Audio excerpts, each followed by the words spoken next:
Bueno, buenos días.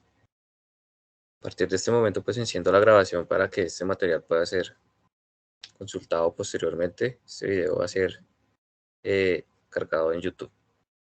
Hoy vamos a hablar sobre la Ley de Protección de Datos, Habeas Data, y sobre nuestros derechos que tenemos sobre nuestros datos. Mi nombre es Jorge Restrepo, de la Facultad de Ingeniería para la materia de Habeas Data y de la materia de Big Data y Data Science. Bueno, primero que todo, necesitamos saber qué es el Habeas Data. El Habeas Data es un mecanismo básicamente que busca controlar el uso de la información que se tengan sobre nosotros, es decir, que las empresas como las prestadoras de servicios, como empresas públicas, microempresas, cuando les toman los datos a ustedes cuando los van a contratar. Todos estos datos que nosotros otorgamos a este tipo de empresas se guardan en unas bases de datos. Y Aveas Data lo que busca es controlar que esa información que está contenida en esas bases, pues se les dé un buen uso. Y básicamente, con, con la ley o con el apoyo de las leyes que se crearon, nos otorgan unos derechos. Estos derechos consisten en que como somos los dueños del dato, podemos actualizar, corregir y suprimir estos datos que se tengan de nosotros en mencionadas bases de datos. En cuanto a las leyes que les menciono, eh, primero hay que tener en cuenta que también hay dos tipos de habeas data, en donde nos registran. Hay una habeas data general, en el cual este está regulado por la Ley Estatutaria 1589 del 2012, y hay una habeas data particular. Este habeas data es regulado por la Ley 1266 del 2008, eh, pero en general, estas leyes lo que tratan de decir eh, es que el tratamiento sobre los datos personales que estas empresas hacen sobre nosotros tiene que ser autorizado por parte de nosotros, sea como sea que le pidan un dato a usted por internet, sea que le pidan un dato a usted por cualquier lado, un tipo de empresa para utilizarlo en unas bases de datos, ese dato tiene que estar autorizado por usted. Bueno, y aparte de eso hay que tener en cuenta pues que hay excepción de algunos datos, no es que ahora como el dato es propiedad mía no se lo voy a brindar a nadie y hay que tener en cuenta que tenemos unos datos que son de carácter público. ¿Sí? Bueno, público entre comillas porque, digamos, uno no le está brindando, digamos, el nombre a todo uno. Es un dato público a nivel de general, a nivel nacional, pero ninguna de las personas en específico, digamos, podría estar brindando su dato personal abiertamente porque, pues, podría ser contraproducente o se prestaría para problemas que no nos gustaría tener. Estas leyes también nos habla y nos indica que este tratamiento de datos tiene que estar reglado. ¿Qué se refiere a esto? Pues que cuando usted le solicitan un dato o usted está llenando una planilla o algo, hay una política de tratamiento de datos que tiene que estar definida por estas empresas para decirle en qué se va a utilizar ese dato, cómo lo van a usar, para qué lo van a usar. Todo este tipo de detalles como tal están como en la letra pequeña de los contratos o son demasiados párrafos para leer porque pues obviamente estas empresas se curan en salud en cuanto a este tipo de problemas con la ley. Además de que esto tiene unas repercusiones bastante graves, pues esto puede llegar a incurrir en sanciones monetarias y disciplinarias como tanto a llegar a cesar la actividad de la empresa por estar violando leyes de protección de datos.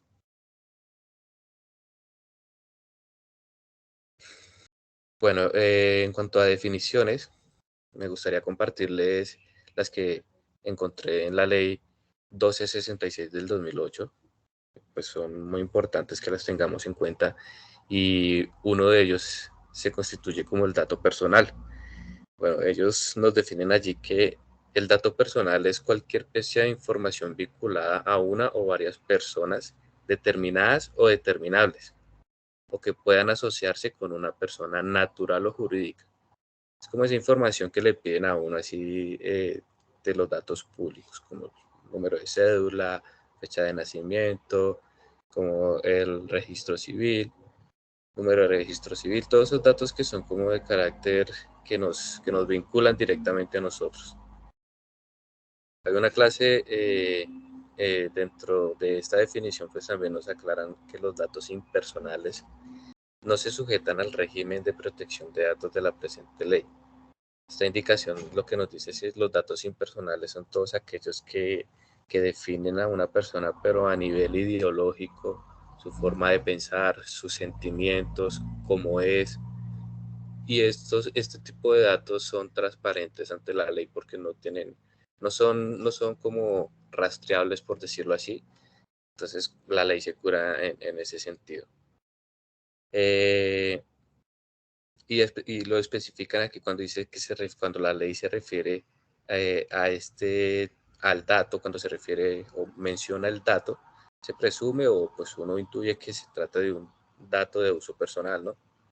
Entonces, también nos indica ahí en esa misma definición que estos datos personales, como eh, eh, se pueden ser de distintas clases, ¿no? Entonces pueden ser públicos, semiprivados y privados.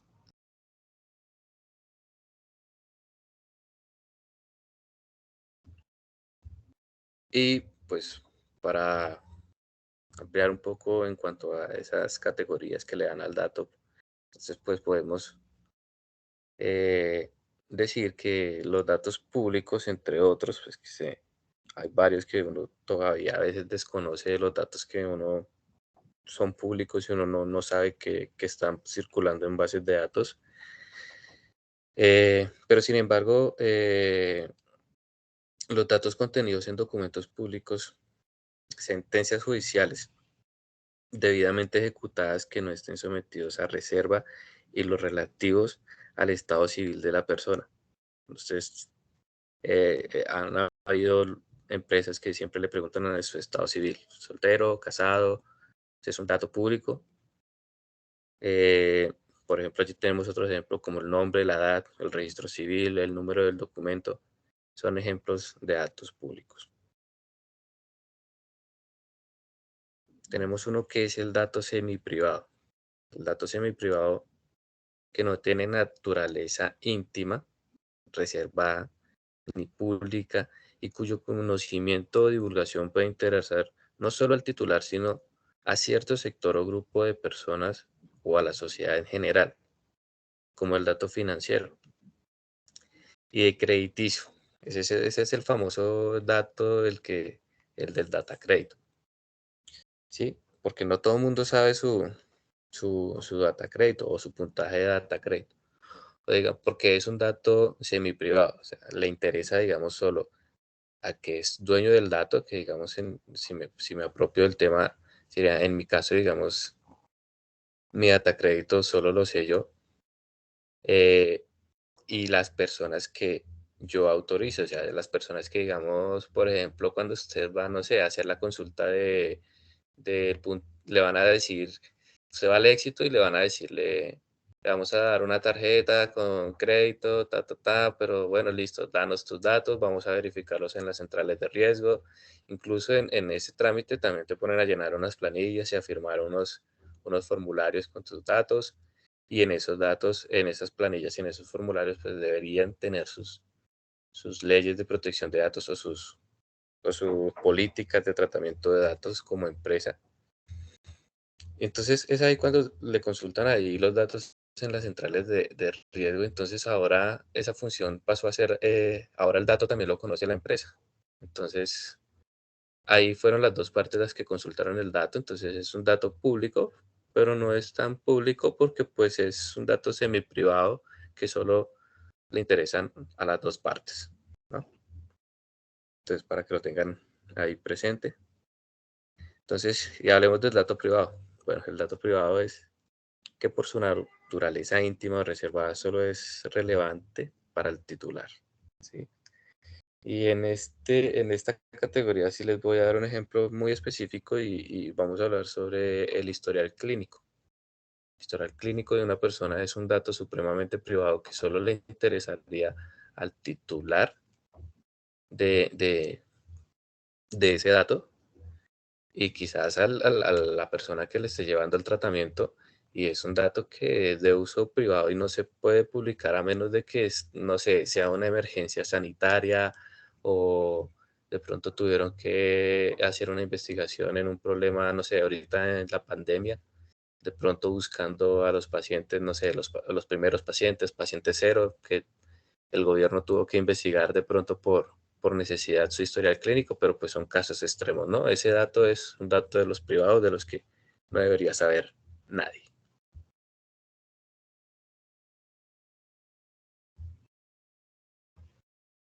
Bueno, hablemos de la autorización del dato, pero bueno, como tal en sí la ley no establece un formato como tal riguroso, eh, pero sí especifica que debe autorizarse por un medio que pueda ser verificado.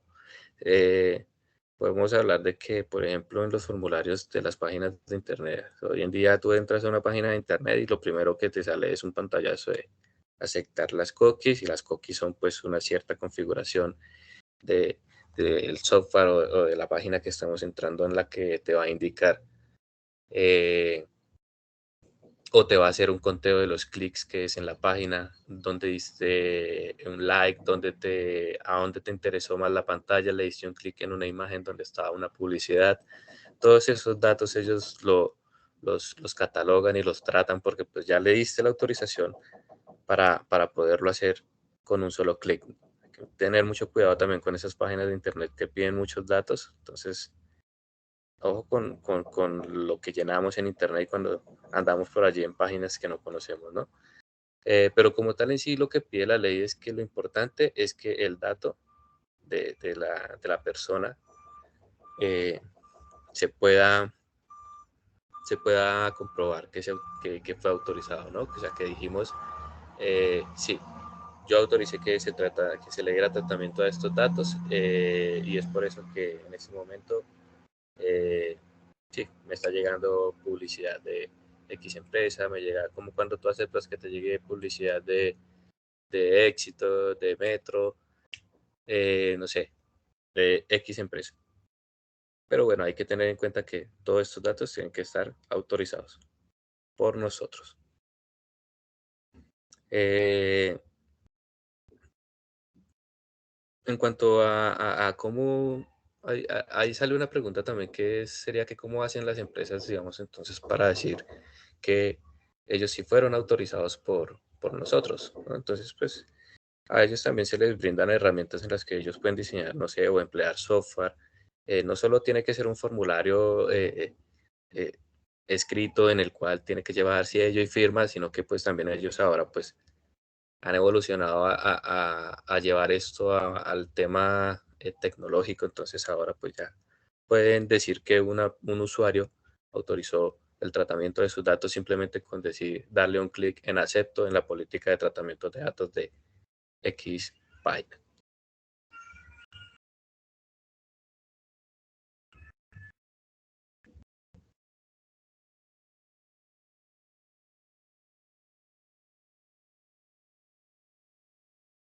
Bueno, la protección del dato versus el habeas data. Hay que tener en cuenta que la protección del dato es un rango, o hay que observarlo desde un rango general, ¿no? Eh, esta protección del dato, o la ley de protección de datos, lo que hace es generar que se creen unos bancos de datos. Hay que hacer un registro nacional de bancos de datos. Incluso también esta ley regula o protege que la transferencia de estos datos no se vayan a otros países o a países que, de terceros en los que después usted está siendo bombardeado por cientos, miles, millones de publicidades de todo el mundo por la venta de nuestros datos personales, ¿no?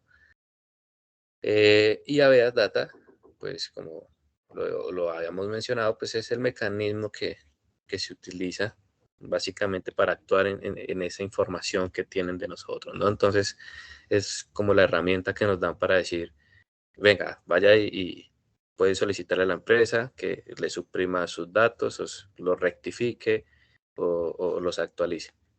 Pero entonces ahí salen otras disposiciones que se pueden ocurrir en nuestra vida real, es muy común.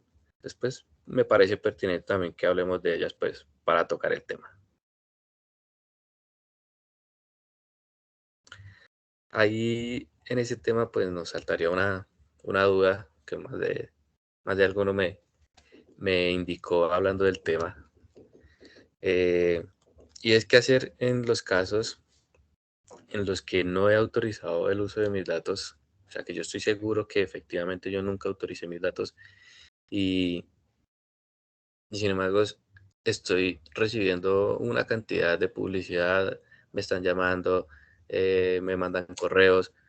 eh, y en ese sentido lo que hace la ley 1581 y la 1266 es establecer como primera instancia dos mecanismos, ¿no? Entonces, uno es de consulta y uno es como el del reclamo. Entonces, en el caso del ejemplo que estamos hablando aquí, que efectivamente yo estoy seguro que no los autorice, pues se aplicaría el mecanismo del reclamo, ¿no? Entonces, ese es básicamente que se tienen que dirigir a la entidad, ¿sí? Que está administrando el dato como tal para decirle, hey, actualíceme este dato, o bueno, ustedes por qué me están enviando esta información, cuando los autoricé, por favor, envíenme la autorización del manejo de los datos que le está dando a mi nombre, a mi número de teléfono, mis correos, en qué bases de datos las está manejando. Todos los días me llegan correos, y no sé, las quedas que tengan pertinentes en cuanto a ese tipo de publicidad. Eso sería como la primera instancia, o bueno, una de las segundas instancias que sería como ya el reclamo, porque ya tú desconoces los motivos del por qué te envían toda esa información. Bueno, hay otro tema que también es pertinente hablarlo, que bueno, por ejemplo, cuando se sospeche del uso indebido. ¿Listo? Podemos hablar de que, digamos, en un ejemplo, usted le haya dado los datos a una empresa, no sé, hablando claro, como un ejemplo, no tiene que ser que sea así en la vida real, si coincide algo es pura coincidencia,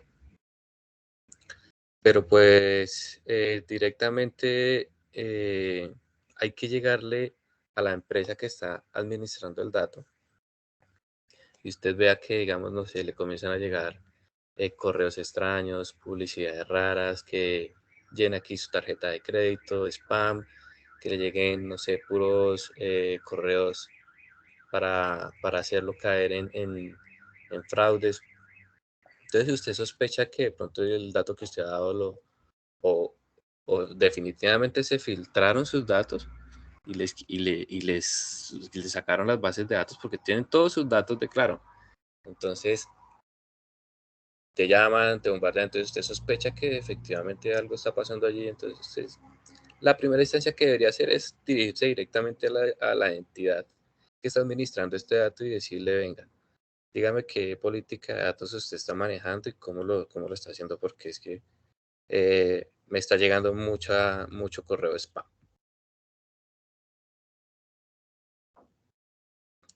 En el caso de que, digamos, siguiendo en el ejemplo, la empresa se niegue completamente eh, o no sé si le reciba el requerimiento de la consulta y usted pasa el tiempo y no recibió la respuesta o pasan los días pertinentes, porque pues eso tiene un tiempo, eh, y no ha recibido respuesta, usted puede ya interponer un reclamo, ¿no? Entonces ya cuando usted interpone un reclamo es porque a usted no le han ofrecido información de qué están haciendo con sus datos.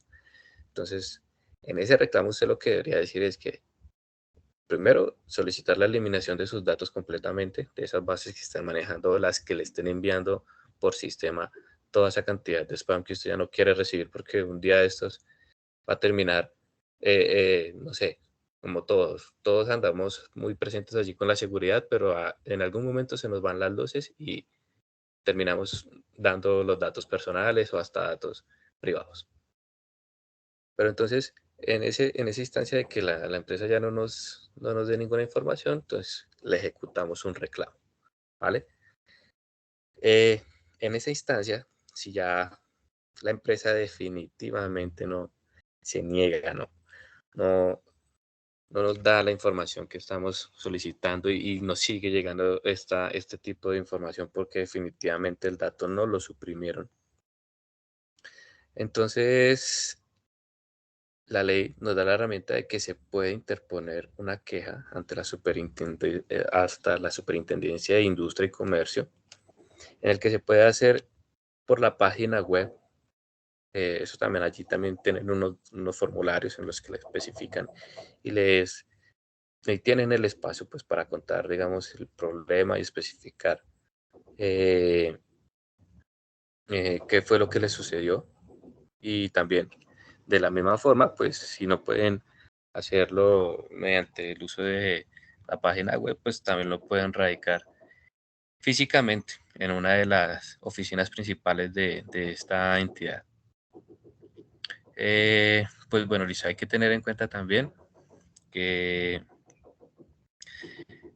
para llegar a la instancia de interponer una queja ante la Superintendencia de Industria y Comercio, primero que todo ya tienen que haber pasado las instancias de consulta y reclamo, ¿no? O sea, usted no puede llegar directamente a poner una queja ante la Superintendencia de Industria y Comercio porque de una vez lo primero que le van a pedir es si ya realizó la instancia de consulta y si realizó el reclamo ante la entidad que le está administrando el dato. Si no, entonces no le aplica esa queja y pues no le va a servir de mucha ayuda hacer esto.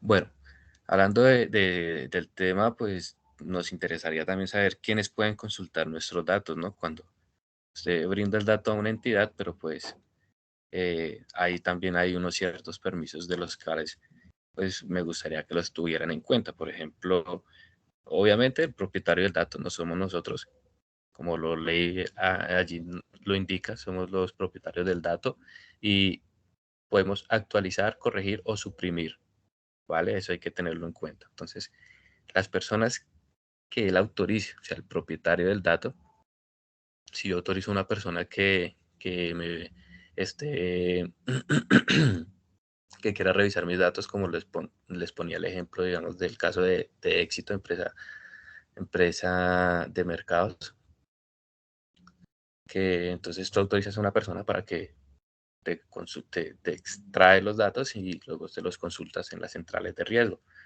Un ejemplo claro sería ese, el causaviente. Causaviente viene siendo como esas personas que por alguna razón tienen problemas físicos que no se pueden mover, no sé, son de avanzada edad y tienen una persona que básicamente los representa o están viendo por ellos, entonces tienen como una autorización jurídica en donde básicamente ellos pueden estar o ver por ellos, brindar los datos que se soliciten en dado caso. También pueden consultar estos datos los jueces a través de una orden judicial. Mm, las entidades públicas en ejercicio de sus funciones eh, y los organismos de control, ¿sí? Como la Contraloría o la Procuraduría, y en los casos que se esté adelantando una investigación, ya sea de tipo disciplinaria o de tipo fiscal. Entonces, estos son como los que pueden consultar nuestros datos.